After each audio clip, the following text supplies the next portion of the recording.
Welcome to our channel. నేను మీ master Durga Prasad. ప్రముఖ జ్యోతిష్య వాస్తు సిద్ధాంతి చిలుకూరి ఉదయ భాస్కర్ గారు మనతో పాటు ఉన్నారు. సార్ నమస్కారం. సార్ నమస్కారం. మీరు తెలంగాణ ఎలక్షన్లప్పుడు రిజల్ట్స్ ఎలా రాబోతున్నాయి, ఎవరు అధికారంలోకి రాబోతున్నారు, మీరు కరెక్ట్గా మెసేజ్ ఎవరికైతే పొంగులేటి శ్రీనివాసరెడ్డి గారికి పెట్టారో అదేవిధంగా జరిగిందండి. ఇప్పుడు నేను ఏమన్నానంటే అంత కరెక్ట్గా చెప్పగలను. మీరు కాంగ్రెస్ అధికారంలోకి వస్తుందని, ఎన్ని సీట్లు వస్తున్నాయి ఎన్ని కూడా చెప్పారు. మీరు ఇలాగా బీఆర్ఎస్ అధికారం పోతుందని చెప్పారు. మీరు చెప్పినట్టే జరిగింది. అయితే ఇప్పుడు ఆంధ్రప్రదేశ్ ఎలక్షన్ గురించి, ఇప్పుడు రాబోతున్న ఎలక్షన్లో ఏ పార్టీ అధికారంలోకి రాబోతానికి అవకాశం ఉంది, ఏ పార్టీ తన అధికారాన్ని, లేకపోతే ఏ పార్టీ రాకుండా ఉండటానికి అవకాశం ఉంది? అలాగే తప్పకుండా. ఆంధ్రప్రదేశ్లో ఎలక్షన్లో ప్రస్తుతం అధికారంలో ఉంది వైఎస్ఆర్ కాంగ్రెస్ పార్టీ. తర్వాత ప్రతిపక్షంలో ఉంది తెలుగుదేశం పార్టీ. ఆ తర్వాత ఇంకొక పార్టీ జనసేన అనేది కూడా 10 ఏళ్ల నుంచి కూడా రాజకీయంగా పవన్ కళ్యాణ్ సారథ్యంలో నడుస్తుంది. పూర్తిగా కనుమరుగైపోయిన కాంగ్రెస్ పార్టీ మళ్ళీ రాజశేఖర రెడ్డి గారి కూతురు షర్మిలను తీసుకొచ్చి అధ్యక్షులను చేసి ఇక్కడ రంగంలో దింపి కొద్దిగా బలపడదామనే ప్రయత్నాలు ఆంధ్ర రాష్ట్రంలో చేస్తూ ఉంది. అలాగే 1.5% ఓట్ బ్యాంక్ ఉన్న బీజేపీ కూడా యుద్ధంలోనే ఉంది. అది ఒంటరా పొత్త అనేది ఇంకా ఈరోజుకి ఇంకా తేలలేదు. సరే, జనసేన టీడీపీ కలిసి వెళ్తున్నాము అని ప్రకటించి వాళ్ళు కూడా ఇప్పుడు సమావేశాలు కలిసి జరపకుండా ఎవరు వేలో వాళ్లే విడివిడిగానే చేసుకుంటున్నారు. ఇంకా పొత్తు కన్ఫర్మా లేదనేది ఒక కన్ఫ్యూజన్లో ఉంది. సీట్ల పంచాయతీ తేలితే 3 పొత్తు ఉంటుందా, 2 పొత్తు ఉంటుందా, అసలు ఏమీ లేకుండా ఎవరి దారిన వాళ్ళు వెళ్తారా అనేదే నిర్ణయించాల్సింది ఇంకా కన్ఫ్యూజన్లోనే ఉంది. ఎందుకంటే ముగ్గురు కూడా వచ్చి ఒకే వేదిక మీద 2014లో ఏ రకంగా అయితే చెప్పారో మోడీ, చంద్రబాబు అండ్ పవన్ కళ్యాణ్ ఒకే వేదిక మీద వచ్చి మేము ముగ్గురం కలిసి వెళ్తున్నాం, పవన్ కళ్యాణ్ నేను ఈ ఎలక్షన్లో పోటీ చేయను, నా పూర్తి మద్దతు బీజేపీకిను తెలుగుదేశానికి ఇస్తాను అని చెప్పి వెళ్ళడం జరిగింది. ఆ రోజున 102 సీట్లతో టీడీపీకి రావటం, 4 ఎన్నో సీట్లు బీజేపీ గెలుచుకోవటం, అందులో ఒక 2 మంత్రులు అవటం, 14-19 అధికారంలో ఉంటాం మనం చూసిందే. 19 వచ్చేటప్పటికి అధికారం ఇటు మారి జగన్మోహన్ రెడ్డి సీఎం అవటం 151 స్థానాలతో జరిగింది. 23 స్థానాలు 3 ఎంపీలతో ప్రతిపక్షంలో వీరు తెలుగుదేశం ఉండటం జరిగింది. ఇప్పుడు జనసేన కూడా మేము పోటీలో ఉన్నాము, పొత్తులో వెళ్తున్నాము అనే సందిగ్ధంలోనే ఉంది. ఇంకా ప్రజలకైతే క్లారిటీ రాలేదు. వాళ్ళు ముగ్గురు కూడా సంయుక్తంగా కూర్చుని మీటింగ్ పెట్టి చెబితే అప్పుడు జనాల్లో ఏంటనేది తెలుస్తుంది.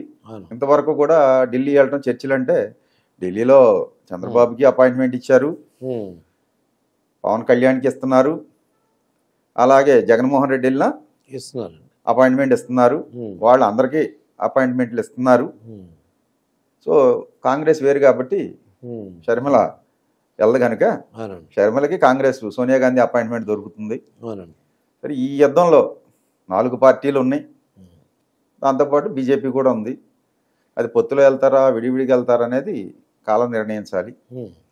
సరే, మనం జ్యోతిష్యం ప్రకారం అయితే పొత్తులో వెళ్తే ఏంటి, విడివిడిగా వెళ్తే ఏంటి అనేది మనం పరిజ్ఞానంతో మనం చెప్పొచ్చు. ఇప్పుడు టీడీపీ జనసేన 2 ఉన్నాయి అనుకోండి, లేదంటే బీజేపీ కలిస్తే 3 ఎలా ఉంటుంది. ఈ 2 జగన్మోహన్ రెడ్డితో ఎలాగా ఎదుర్కోబోతున్నాయి చెప్పండి. ఇప్పుడు టీడీపీ జనసేన ప్రస్తుతానికి కన్ఫర్మ్ అనుకోవాలి మనం. ఎందుకంటే ఆయన అరెస్ట్ అయినప్పుడు పలకరించడానికి వచ్చి బయటకు వచ్చి మేము టీడీపీతో వెళ్తున్నానని చెప్పి మన పవన్ కళ్యాణ్ గారు పబ్లిక్ గా బహిరంగ ప్రకటించారు. అప్పటి నుంచి కూడా ఆయన ఇంచుమించుగా మధ్యవర్తి కింద మనం ముగ్గురం కలిసి వెళ్ళి జగన్మోహన్ రెడ్డి గారిని అధికారంలోంచి దింపాలి, ముగ్గురం కలిస్తేనే అవుద్ది, విడివిడిగా వెళ్తే అవ్వదు అనే నిర్ణయంతో ఆయన ఉన్నారు, చంద్రబాబు గారు ఉన్నారు. ఉండబట్టే వీళ్ళిద్దరు పొత్తుతో ప్లస్ బీజేపీని కూడా కలుపుకుందాం అనే ప్రయత్నాలు జరుగుతున్నాయి. ఒంటరిగా వెళ్ళి జగన్మోహన్ రెడ్డిని ఢీ కొట్టలేము. పోయిన ఎలక్షన్లో అలాగే మనం దెబ్బతిన్నాం. ఈసారి యూనిటీగా వెళ్ళి సాధించాలనే పట్టుదలతో వాళ్ళు ఉన్నారు. సో ఏది జరుగుద్ది అనేది వ్యక్తిగత జాతకాల పరిశీలన చేస్తే మనం తెలియజేయచ్చు. అయితే మరి ఇక ఆంధ్రప్రదేశ్ గురించి చెప్పండి స్వామి. అయితే ఆంధ్రప్రదేశ్ గురించి చెప్పాలంటే ఫస్ట్ ప్రతిపక్ష నాయకుడు చంద్రబాబు నాయుడు గారు వయసులో పెద్ద ఆయన జాతకం తీసుకున్నాం. ఈయన పుట్టింది 28 ఫిబ్రవరి 1952. ఇది నాకు 2-3 జాతకాలు ట్రోల్ అవుతున్నాయి. చంద్రబాబు గారిది ఒకటి మీనరాశి అని, రెండవది కర్కాటక రాశి అని, ఇంకోటి వేరేది ఇంకో రాశి అని, ఇలాగా 2-3 రాశులు చెప్తున్నారు. 2-3 టయాలు జరుగుతున్నాయి. సరే, నాకు దొరికిన సమాచారం మేరకు ఇదే కరెక్ట్ అని విశ్వసిస్తూ నేను చెప్పేది అయితే ఆయనది వచ్చేసి మీనరాశి, రావతి నక్షత్రం 3వ పాదం, అలాగే లగ్నం వచ్చి వృషభ లగ్నం. సో ఈ ఎలక్షన్ టయానికి ఈయనకి గోచార రీత్యా గురుడు ద్వితీయంలో ఉన్నాడు రాశికి, అలాగే రాహు జన్మంలో సంచారం జరుగుతుంది, శని వ్యయంలో ఉన్నాడు. ఇక్కడ జ్యోతిష్యంలో చెప్పేది 2 ఆప్షన్లు అండి. ఒకటి గోచార రీత్యా జ్యోతిష్యులు ఎవరైనా చెప్పేది, రెండోది దశ అంతర్దశలు జన్మలగ్నానికి చెప్పే స్థితి ఇదండి, అంటే పద్ధతులు. ఇలా తీసుకుంటే ఈయనకి గోచార రీత్యా శని అనుకూలంగా లేడు వ్యయంలో, అలాగే జన్మంలో రాహు అనుకూలంగా లేడు, సప్తమంలో కేతువు కూడా అనుకూలంగా లేడు, ఒక గురుడు గోచార బలంగా అనుకూలంగా ఉంది. అలాగే ఈయనకి ఎలక్షన్ టయానికి రాహులో రవి యొక్క అంతర్దశ జరుగుతుందండి. రాహు మహాదశలో ఫిబ్రవరి 3వ తారీఖు 2024 నుంచి రాహులో రవి అంతర్దశ జరుగుతుంది. ఈయనకి రాహు రవిలు ఇద్దరు కూడా దశమంలోనే ఉన్నారు. సో రాహులో రవి, రాహులో చంద్రుడు, రాహులో కుజుడు, రాహులో కుజుడు అయిపోయాక ఈయనకి గురు మహాదశ ప్రారంభం అవుద్దండి. లగ్నానికి లాభాధిపతి దశ అవుద్ది. సో ఈ రాహు మహాదశలో యొక్క జరిగే రవి అంతర్దశలో వీళ్ళిద్దరూ కూడా, రాహు రవిలిద్దరూ కూడా అక్కడే ఉన్నారు. ఈ రాహు స్వతహాగా ఏ రాశిలో ఉంటే ఆ రాశినాథుడిచ్చే ఫలితాలు ఇస్తాడు అని చెప్పి రాసి ఉందండి. సో ఈయనకి ఆ రాశ్యాధిపతి శని పంచమంలో కన్యలో వక్రంతో ఉన్నాడు. సో వక్రించిన శని అంత అనుకూలమైన ఫలితాలు ఇవ్వడు కాబట్టి జనరల్గా రాహువు కూడా 18 సంవత్సరాలు 3 ఆరులు 18 సంవత్సరాలుగా ఒక 6 ఏళ్ళు యోగం ఇస్తే ఒక 6 ఏళ్ళు యావరేజ్గా ఉంటుంది, ఒక 6 ఏళ్ళు పిండుతాడు. సో ఈయనకి ఈ విధమైన దశలు నడుస్తున్నప్పుడు జరుగుతున్న దశాంతర దశలు కూడా ఇలాగే ఉన్నాయి. సో గోచార రీత్యగా అయితే అనుకూలంగా లేదు, దశాంతర దశ రీత్యా కూడా అంత అనుకూలమైన ఫలితాలు లేవు కాబట్టే ఆయన జైలుకి వెళ్ళడం జరిగింది. సరే, తదనంతరంగా బెయిల్ వచ్చింది, ఇప్పుడు బెయిల్ మీదే ఉన్నారు. అయినా కోర్టు కేసులు ఉన్నాయి. ఎందుకంటే ఏలినాటి శని సంచారం జరుగుతుంది కాబట్టి శని జాతకంలో అర్ధాష్టమ శని, అష్టమ శని, ఏలినాటి శని అని మొత్తం 30 సంవత్సరాల్లో 7.5, 5, 12.5 సంవత్సరాలు ఈ ప్రభావం అనేది మానవుడి మీద ఉంటుందండి. అది 2 టైమ్సా 3 టైమ్సా అనేది సర్కిల్ జరుగుతుంటుంది. సో ఇప్పుడు ఈయనకి 72 సుమారు ఏజ్ ఉంది. ఈ శని జాతకంలో పంచమంలో వక్రంగా ఉండటం వల్ల, ఏలినాటి శని సంచారం జరుగుతాం వల్ల, కుంభరాశిలో శని వ్యయంలో ఉండటం వల్ల ఈయన కొంచెం ప్రతికూలమైన ఫలితాలు అవకాశాలు ఉన్నాయండి ఈ ప్రతిపక్ష నాయకుడికి. ఇక రెండోది పొత్తులో వెళ్తే పవన్ కళ్యాణ్ గారు పెట్టుకుందాం అనుకుందాం. ఈ పవన్ కళ్యాణ్ గారి జాతకం చూస్తే కుంభలగ్నం, మకర రాశి, శ్రవణ నక్షత్రం 1వ పాదంలో పుట్టాడండి. ఈయనకి శని మహాదశలో శని యొక్క అంతర్దశే జరుగుతూ ఉంది. మకర లగ్నానికి చతుర్థంలో లగ్నాధిపతి శనిలో శని వృషభంలో ఉన్నాడండి.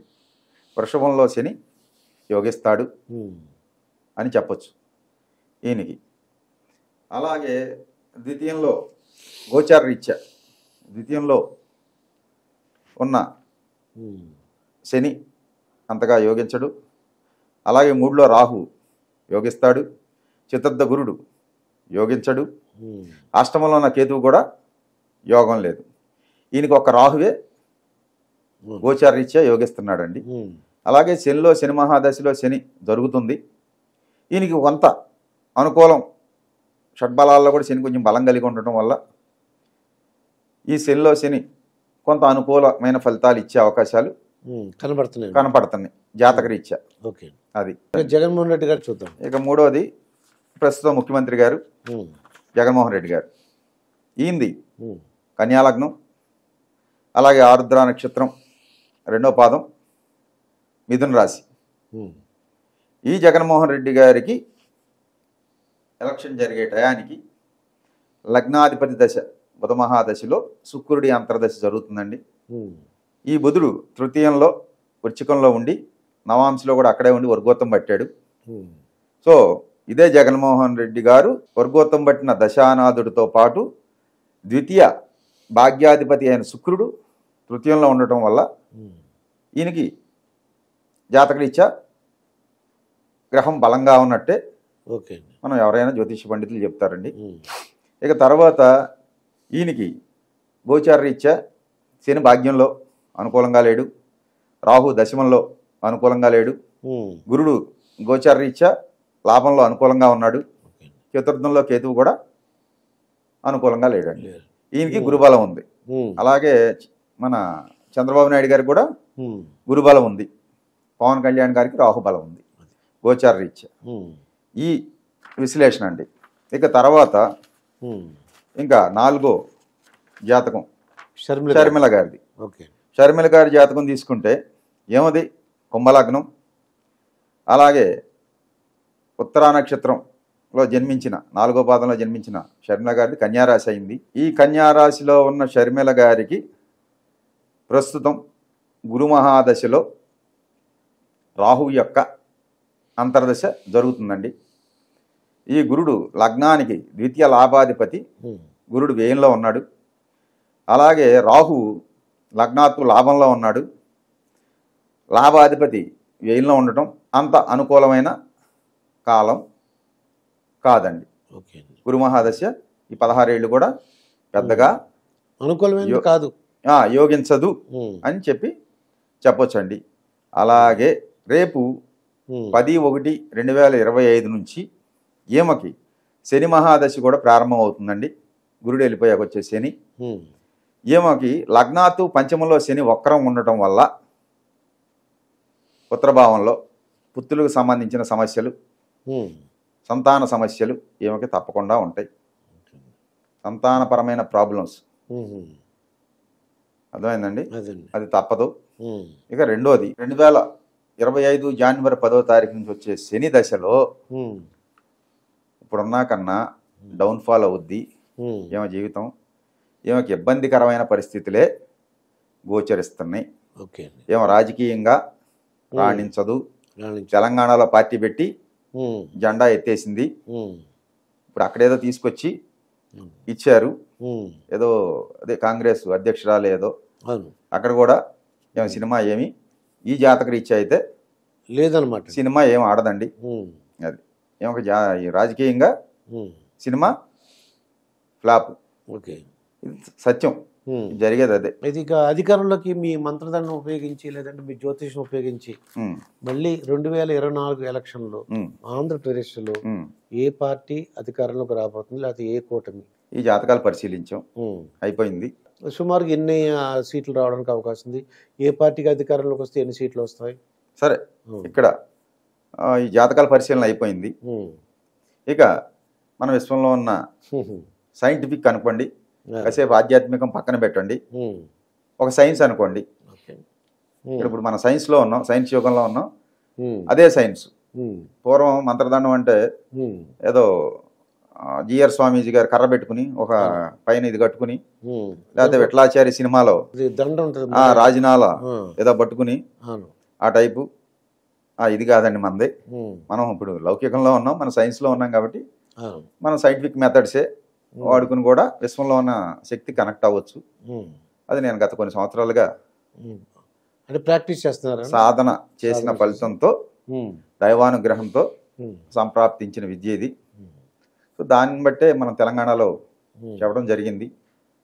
జ్యోతిష్యంలో ఎవరైనా సరే మీకు ఒకటే చెప్తున్నాను, ఉమ్. ఇలా ఉంది కాబట్టి గెలవచ్చు, అది. అధికారంలోకి రావచ్చు ఉమ్, అని చెప్పడమే తప్ప అవునండి. ఇన్ని సీట్లతో వస్తాడని చెప్పడానికి జ్యోతిష్యంలో ఎక్కడ రాసిలేదండి. ఓకే. అర్థమైందండి. ఉమ్, మా సిద్ధాంతులు ఎవరు చెప్పినా ఇక్కడ నేను పూనకం వచ్చినట్టు ఊగి ఉమ్, మీ ముందు ఉమ్, ఒక డ్యాన్స్ వేసి ఒక డ్రామా వేసి ఉమ్, నాకు అమ్మవారు ఆవహించింది, లేకపోతే యేసుప్రభు ఆవహించాడు, లేకపోతే అక్కడ ఎవరో ఆయన ఖురాన్లో ఉన్న అవును. అల్లా వచ్చాడు నా ఒంటి మీదకి, ఉమ్, లేకపోతే ఇంకొకటి వచ్చానని ఒక డ్రామాలు వేసి ఉమ్. చెప్పి ఇదంతా ట్రాషు. ఓకే. ఇదంతా కూడా అది నమ్మదగ్గిగా లేదు. జనాలని నమ్మకాన్ని వీక్నెస్ని ఉమ్, క్యాచ్ చేసుకునే సిస్టమేనండి. ఓకే అండి. ఇది అసలు చెప్పడానికి ఉమ్, ఈ పూనకాలు ఒకటాలు ఏమీ చెప్పక్కర్లేదు. ఓకే అండి.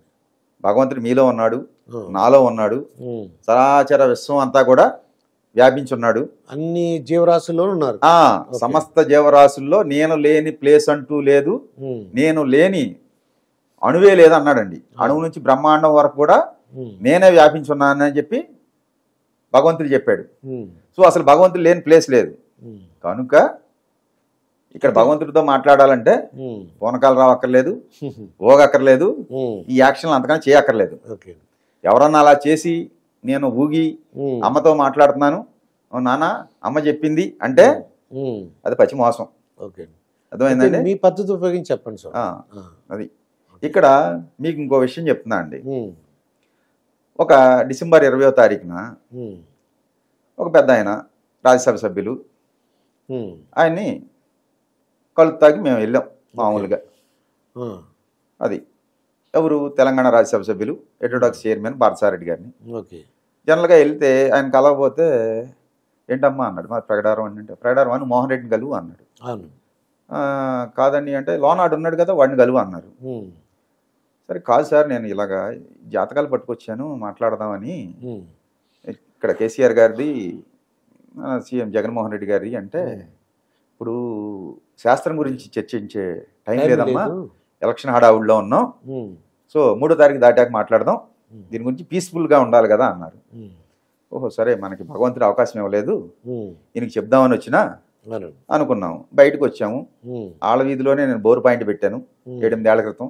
ఉమ్, పంచాయతీ వాళ్ళకి నీళ్లు పడినాయి ఆయన ఇంటి చివర కందుకూరు గ్రామంలో. ఉమ్, అక్కడ తెలిసిన వాళ్ళందరూ మెచ్చుకో. మనకు బాగా తెలిసిన వాళ్ళు ఉమ్, ఇక్కడ బోరు మీరు పెట్టారని చెప్పి వాళ్ళందరూ వచ్చారు. మా ఇంటి పక్కన వాళ్ళకి బంధుత్వం ఉంది మా ఊరు వాళ్ళకి. ఉమ్, వాళ్ళ గురించి మాట్లాడి ఏంటి అన్నారు. రేపు ఇక్కడ రాబోయేది 63 సీట్లతో కాంగ్రెస్ గవర్నమెంటు. ఉమ్, ఇక్కడ మీ మట్టా రాగమయ్యి ఉమ్, కాంగ్రెస్ సత్తుపిల్ల అభ్యర్థి గెలుస్తుంది. ఉమ్, సండ్ర వెంకట వీరయ్యకి రాహు మహాదశ అయిపోయింది, గురుడు స్టార్ట్ అయ్యాడు. ఉమ్, రాహు మహాదశ 18 ఏళ్ళు యోగిచ్చింది, ఉమ్, అందుకే 3 సార్లు ఎమ్మెల్యేగా గెలిచాడు. ఉమ్, ఇప్పుడు యోగం లేదు. అది. సరే అదే ఏదో చెప్దామని పెద్ద ఆయన దగ్గరికి వచ్చాను. ఉమ్, కేసీఆర్ గారి కూడా యోగం అయిపోయిందని చెప్దామని వచ్చాను. ఉమ్, ఆయన పాపం బిజీలో ఉండి నాకు అవకాశం ఇవ్వలేదు. ఉమ్, సరే మీకు కనపడ్డారు కాబట్టి చెప్తున్నాను, ఉమ్, రేపు ఇక్కడ మట్టా రాగమయ్య కూడా గెలుస్తుంది ఉమ్, తప్పకుండా అని చెప్పాను. అదే ఎలక్షన్లో ఉమ్, బీఆర్ఎస్ వాళ్ళు 2000 పంచారు ఉమ్, ఓట్లు కండి, అవును. కాంగ్రెస్ వాళ్ళు 1000 రూపాయలు పంచారు. ఉమ్, నేను చెప్పిన పొంగులేటి తుమ్మల గారు ఉమ్, వైరా ఉమ్, అతను బట్టి విక్రమార్క గారు ఓకే. 5 నియోజకవర్గాలు చెప్పానండి, ఉమ్, సత్తుపిల్లతో ఇన్క్లూడింగ్. ఉమ్, అందరూ మనం చెప్పిన మెజారిటీలకి తగ్గకుండా గెలిచారు అది. అని చెప్పింది జరిగింది. ఉమ్, అది కూడా కొన్ని ఛానల్స్కి అప్పుడు ఇచ్చాను నేను. ఓకే. సో ఇలాగా యోగం అనేది మానవుణ్ణి ఉమ్, టైం లేనప్పుడు ఎన్నీదండి. అంటే జనరల్గా మీకు ఒకటే విషయం అండి, కార్పొరేట్ సంస్థల యజమానులు కానీ కార్పొరేట్ వీళ్ళు కానీ మన దగ్గరికి ఎవరన్నా వస్తున్నాడంటే వీళ్ళు ఏ భావంతో చూస్తారంటే ఏదో చందాలు అడుక్కుంటా వస్తున్నాడు ఉమ్, అనే భావంతో చూస్తారు. కొంతమంది బాగా ఉన్నవాళ్ళు అయితే ఉమ్, ఈ ముష్టోడు వచ్చాడు అనుకుంటాడు. ఇటు కాదని మన ఇంటికి వస్తే ఇప్పుడు కాదు కానీ రేపు రా లేకపోతే ఎల్లుండిరా పైకి వెళ్ళరా లేకపోతే ఆండు కలువు ఇండు కలువు అని చెప్తారండి. ఉమ్, ఇలాగా ఇప్పుడు ఒక వ్యక్తి దగ్గరికి వెళ్ళేవాళ్ళు అవును. జనాలు అడుక్కుంటాకే పోతారు డబ్బులు ఉన్నోడి దగ్గర. బెల్లం చుట్టూ ఈగలు చేరినాయి అన్నట్టు అవునండి. డబ్బులు ఉన్నోడి చుట్టూ జనాలు తిరుగుతున్నారంటే ఉమ్, వాడి దగ్గర లాగుదామనండి. అవును. మీకు ఈ రాజకీయ నాయకుల చుట్టూ తిరిగినా వాళ్ళ సొసైటీ అంతా అంతేనండి. ఉమ్, ఒక అధికారం కోసమైనా లేకపోతే నా ఉద్యోగం కోసమో ఇంకో దానికో మీ చుట్టూ తిరుగుతారు. తిరుగుతున్నారు అంటే ఉమ్, ఎందుకంటే మీ డబ్బు దగ్గర బెల్లం ఉంది కదా, అవును. బెల్లం లాక్కుందామని. ఉమ్, కానీ మా జ్యోతిష్యులు కూడా అంతే. ఉమ్, ఏది బిగ్ షాట్లను పట్టుకుని డబ్బులు వసూలు చేద్దామని అనుకుంటారు. ఆ హోమాలు ఈ హోమాలు చేస్తే మంచిది మీ కంపెనీల్లో ఉమ్, అని చెప్పి హోమాలు చేపించి ఉమ్, కోట్లు దండుకునే అవును. మా సిద్ధాంతులు ఉన్నారు. ఉమ్, సో అలాంటి వాళ్ళనే పెద్ద బిగ్ షాట్లు నమ్ముతారు. ఉమ్, మనలాంటి ఉమ్, కొనకేసుక గొట్టంగాళ్ళు ఉమ్, పూర్ పీపుల్ కదా మనం. అవును. మనం నిజం చెప్పినా ఉమ్, ఎవడో నమ్మడండి. మనం చెప్పిన దాన్ని కూడా ఉమ్. తీసుకోరు పరిగణలోకి. అయితే ఎందుకంటే మంత్రదాన్ని ఉపయోగించి చెప్పండి ఆంధ్రప్రదేశ్ ఎలక్షన్ పరిస్థితి ఏంటండి? సరే ఇప్పుడు కరెక్ట్గా ఉమ్, అడిగారు కదా అవును, ఆంధ్రప్రదేశ్ ఎలక్షన్ గురించి. అవును. ఇప్పుడు మనం చెప్దాం. ఓకే.